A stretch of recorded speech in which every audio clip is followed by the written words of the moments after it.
Hello, good afternoon. Good afternoon guys. Alis na naman tayo. Punta tayo ng Tabuan. Pupunta ako ng palengke para bumili ng pangbinignit. Magbinignit tayo tomorrow.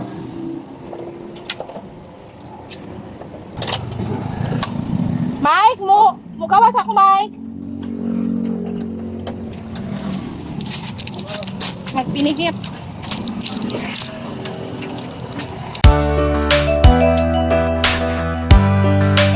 At nakarating na tayo dito sa Tabuan. Ito yung public market ng Butuan City at ang dami ditong prutas at mga gulay talaga.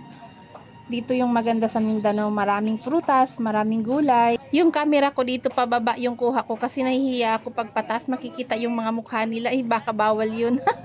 Kaya yung mga paa yung kinukuha ko, yung mga paa ng tao, tingnan nyo, maraming tao talaga kahapon. Bumili ako ng pangbinignit. Pero halos din yung mga binil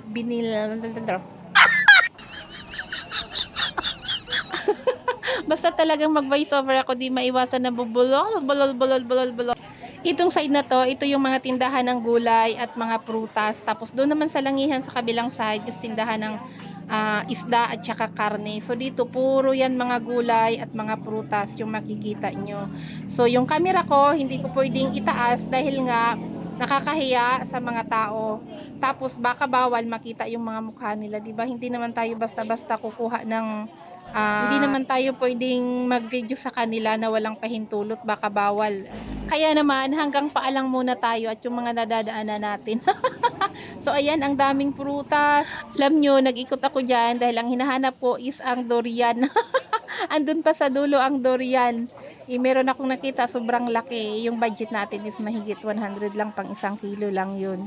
150 ang kilo ng durian. So mag-ikot tayo dito sa market nila.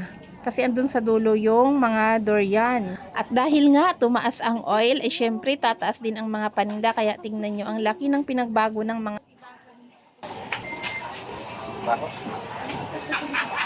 puti. Yung mga lagot naman ang tawag dito sa kanila is nasa 40, 30, 50, 60 na ang kilo. Depende sa klase. Kasi nakaklase yan iba-iba. Tapos ayan, tingnan nyo. Ang kilo niyan is nasa 18 lang yan dati Ngayon nasa lang dati. Langhoy.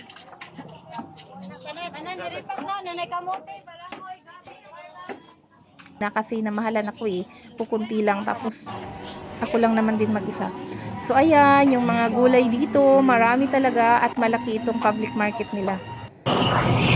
At dito sa side na to, ito yung terminal dito ng mga jeep at van. Doon sa mga malalayong lugar, mga bundok-bundok. Dito nga busy sila sa pagkudkod ng nyog. Ayan, inaantay ko. At may paninda pa sila ng mga banana Q. Ang sarap! So ayan, nag-ikot na naman ako. Kasi nga, hindi ko pa mahanap yung durian. Nasaan na ba yan? Okay lang. Ako, i-video na, papicture ako sa inyong durian.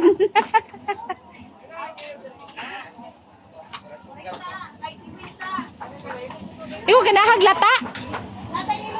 Ludon ko. O kana. Abli sa kultanan kol kadi ko kabalo mo abli. Kana babutang hiwa-hiwa. Hello guys, nata sa may durianan arang kadaghag durian.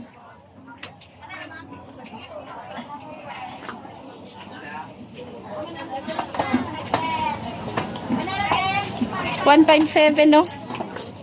Ang sobra manisa. Gipamalit og kuan. Timbang? 157 na. 57. Akong kwarta 157. Napay sobra. Di ka kabakas ka na pa malubra.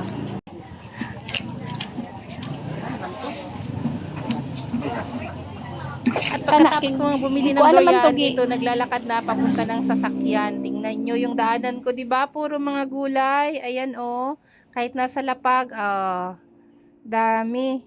Ikaw na lang mahihilo kung alin yung bibilhin mo diyan. Pera lang ang kulang. So ayan, malapit na tayo sa sasakyan. So maraming salamat sa nanonood. please subscribe to my YouTube channel, lalo na sa aking baguhan. So, yun na guys, Bye! nakabili na tayo na para pang binignit. Uwi na tayo.